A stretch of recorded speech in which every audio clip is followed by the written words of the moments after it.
Yo, what's going on, guys? Bot Mentality here with a quick tutorial for you on what exactly is an ABCD pattern and how do I use it in my trading. So I'm going to go ahead and explain this for you. I had a couple questions on my Twitter regarding this pattern since I used an example of it in my when I was talking about it in my Bitcoin chart analysis for today, the April 19th. And so what I wanted to go ahead and do is make a video and explain it, how I use it and how you can use it and how it'll help you structure your long base trades so that you'll know where to you'll know where to enter, you'll know where to set your risk, and you'll know where to take profits. And you can apply this on any time frame, guys. So whether you're a scalper on the 15-minute or you're looking to trade, the daily, you can use this on any time frame. So let's go ahead and talk about the ABCD pattern. A lot of times this will be a cup and handle pattern as well, and I'll explain that in this video. People call it the 1, 2, 3, 4, guys. There's so many names out there for so many different chart patterns and candlestick formations, and there's so many different words out there. But the main thing is for you just to understand the price action and what it means and what it represents. You can just forget about all the names, but this is what an ABCD pattern is. So the ABCD pattern, again, on any time frame, starts off when you set a high, okay? You set a high. So in this situation, we're looking at Bitcoin, and you'll see we set a high here on the 4-hour of 2,800. And so what you're looking for is on that time frame, you're looking for a pullback to prior support, okay? And you're looking for a low to be set in. When you see a pullback to prior support, that's when you can start your pattern, start basing your pattern. So in this example, what we had here was Bitcoin pulled back to the 2,000. And 2,000 is a huge psychological support and resistance level. It's just, a $1.50 mark. I talk about that. So it pulled back here to 2,000. 2,000 turned out to be the bottom. We pulled back here. This low didn't hold, and so we broke down below that, and then this 2,000 level held. So this high, once you set that high, that's going to be your target. That's your A. Okay. That's your profit taking point. That's where the high of the day is set in. Now, once you get the pullback into prior support, you're going to set your B. So your B is going to be the low of that move. Is exactly how I would set it. So the low of that time frame move is going to be your B. Okay. So let's say it's just the bottom of that candlestick. Really, it should be 2,000 is what I would do. But let's just, for example, to the bottom of the candlestick. So your low is right there.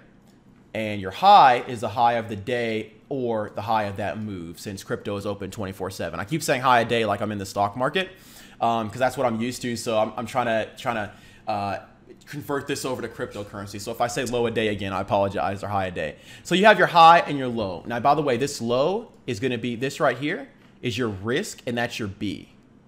Okay.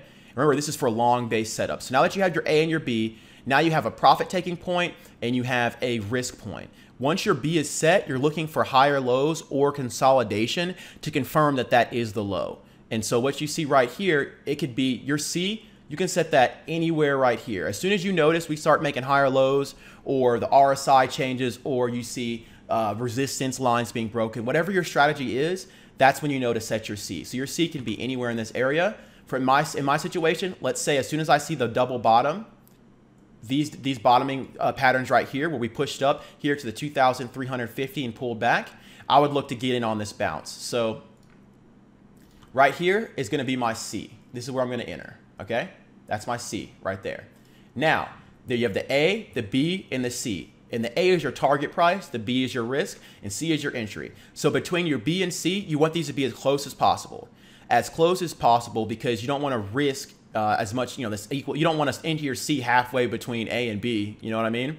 Unless your strategy and your sizing parameters permit that for you to have a good risk to reward. Instead, you'd want to enter as close to B as you can, so essentially you don't lose as much money, if that makes sense.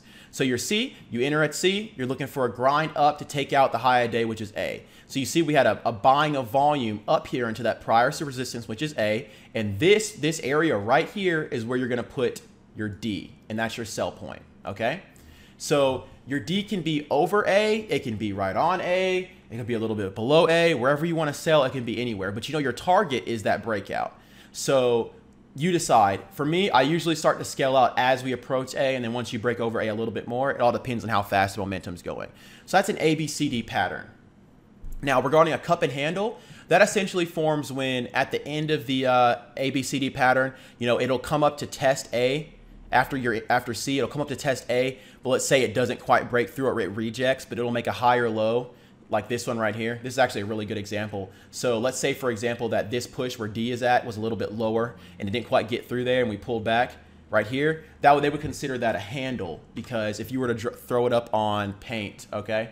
If you were to throw it up on paint, for example, you have this, this push up here, like that A, and you pull back, and then you have your C, and then you're like this, and then boom, you head up. So they say essentially that this cup right here is, that's the bottom of a cup, and then literally this pullback off the high, that resistance right there is where the handle would form, and then you break out to higher highs, okay? And in this situation, you'll see that that's what we did partially. We had this pullback right here and headed higher. So that's what they call a cup and handle. It's just the same thing as the ABCD pattern with just a little bit more information in it. So that's all it is, guys. So you need to understand that even with this pattern, you need to make sure you have the proper size, that you set your C as close to B as possible, depending on which size you're using, and that it's adaptable. You need to understand if you can use this on any time frame. Again, 15-minute, 1 minute, 5-minute, weekly, whatever it is. This is what an ABCD pattern is. It's a 1, 2, 3, 4 pattern. And an equilibrium pattern is kind of similar to this, but you can trade it long or short. The equilibrium pattern is essentially what you're looking for is a narrowing of price action to where the price will condense and will break up or down. And so just to kind of explain that, I'll probably make a video on it, but what would be a good example? I'll see here if I see one that'd be a really good example. Even though I know for a fact we've had plenty. Oh yeah, well, here we go. Let's just recent price action. So an equilibrium pattern would essentially be like this. Some people call it a wedge. Again, there's many names for the same things. So what you're looking at, get rid of this other pink line here. For equilibrium pattern, if you ever hear someone say that, usually what they're referring to is this action right here. When you see the lower highs and higher lows being set and then a break. And essentially what they're saying is you can either short the top of the line thinking it's going to break the bottom of it, or you can buy the bottom of the line thinking it's going to break the top of it, or you can wait for a break above the top line to buy, or wait for a break below the top line to short. That's all an equilibrium pattern is. And it sounds like really fancy, but that's it. We've been talking about this for weeks. So I just want to kind of break those two patterns down there for you guys real quick. I hope that makes a lot of sense. If you need me to make a part 2 video or go into any more detail on more setups on different time frames here, let me know what you think. But I just want to go ahead and throw this out for you guys real quick, as I know there was a little bit of confusion about that on Twitter. So that's it, guys. You guys have a great rest of your day. Continue to develop your bot mentality, and you guys have a good one. I'm out of here. Deuces.